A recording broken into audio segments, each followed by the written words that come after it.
अभी हम लोग अंडमान निकोबार के उस सेलुलर जेल के उस सेल में आ चुके हैं जहां पे वीर सावरकर को रखा गया था।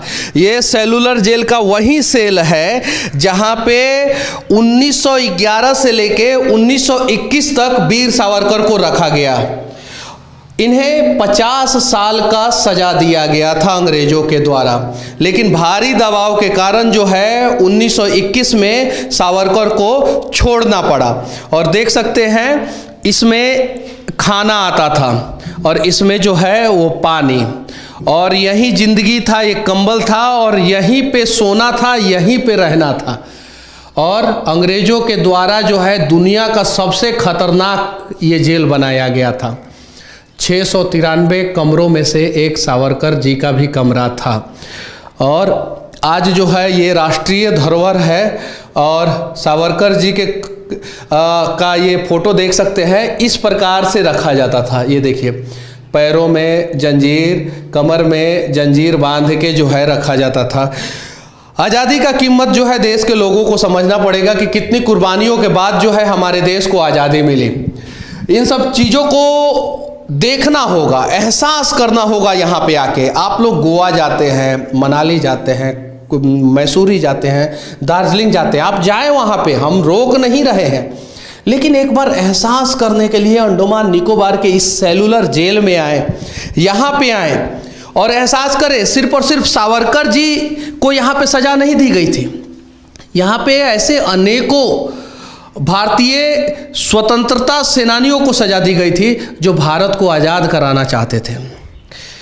आखिर उस आज़ादी का कीमत जो है हमने क्या चुकाया है, ये एहसास हम लोगों को होना चाहिए। और आज़ाद भारत में क्या आज भ्रष्टाचार जो है हमें परेशान कर रहा है या नहीं कर रहा है? अंग्रेज जब परेशान कर रहे थे तो ऐसे ऐसे महान स्वतंत्रता सेनानियों ने आवाज़ उठाया, प्राणों की आहुति दी, फांसी पे चढ़ गए और फिर जाके देश आज़ाद हुआ। और आज जो है हमारे देश के नेता जो है देश को लूट रहे हैं, क्या उनके खिलाफ हम आवाज़ नहीं उठा सकते हैं?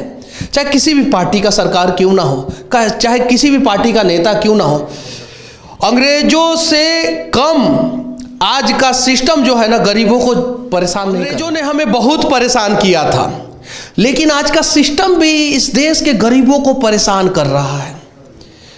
जब ये लोग प्राणों की आहुति देकर देश को आज़ादी दिला सकते हैं, तो क्या हम लोग सिर्फ और सिर्फ आवाज़ उठा के देश से भ्रष्टाचार नहीं खत्म कर सकते हैं? ये देखिए, ये कोठी दामोदर का जन्म जो है 28 मई 1883 को हुआ था और मृत्यु जो है 26 फरवरी 1966 को हुआ था। उन्होंने अपने जीवन का सबसे कठिन पल जो है ये 8x12 के कमरे में बिताया था, सबसे कठिन पल। और इनके साथ साथ अनेकों भारतीय राष्ट्रीय स्वाधीनता आज़ादी का आवाज़ उठाने वाले स्वतंत्रता सेनानियों ने बिताया था। और आप सोच भी नहीं सकते हैं कि उस समय अंग्रेज जो है किस प्रकार की यातनाएं देते थे। इतिहास के पन्नों में सिर्फ और सिर्फ बताया गया है। हम जिस दिन उस चीज़ को अनुभव कर लेंगे, शायद सच में हमारा देश जो है बदल जाएगा। क्योंकि आज हमारे आंखों के सामने भ्रष्टाचार होता है और हम इस डर से आवाज़ नहीं उठाते हैं कि सिस्टम की चक्की जो है हमें परेशान करेगा। ये लोग तो अंग्रेज़ों के खिलाफ जो है अपने प्राणों की आहुति देकर जो है देश को आज़ादी दिलाए। क्या नाम हुआ सर आपका? कुलदीप। कहाँ से आए हैं? हम आए पुणे से। पुणे से क्या देखने आए हैं यहाँ पे? हमारे यहाँ ये बड़ी क्यूरियोसिटी थी यहाँ ये जगह देखने की जहाँ हमारे वीरों ने बलिदान दिया है देश का। हम यहाँ आके मुझे ये एक्सपीरियंस हुआ कि असली देश प्रेम और देशभक्ति के लिए इन वीरों ने क्या किया है। न कि आज के जैसे देश प्रेमी और देश सेवक, समाज सेवक बातें करते हैं और अपने घर बनाते हैं। बलिदान असली ये है, बलिदान असली ये है और इस चीज़ को समझना होगा। इस देश के राष्ट्रवादी सभी सरकारों से विनती करना चाहता हूँ कि स्कूल के बच्चों को पिकनिक पर भेजने के बजाय एक बार अंडमान निकोबार के इस सेलुलर जेल में भेजा जाए, ताकि जो है वो इतिहास के पन्नों से जो ज्ञान अर्जित किए हैं उसे अनुभव कर सकें। यहाँ पे एक युवक भी है, क्या नाम हुआ आपका? मैं संजय भगत। कहाँ से आए हैं? मैं एमपी बालाघाट। एमपी से। यहाँ पे क्यों आए हैं?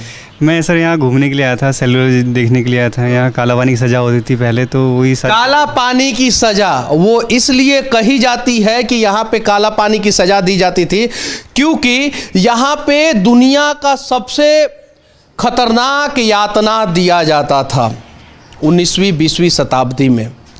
अब ज़रा सोचिए कि हमारे देश के आज़ादी का कीमत क्या है और हम उस कीमत का अदा किस प्रकार से कर रहे हैं।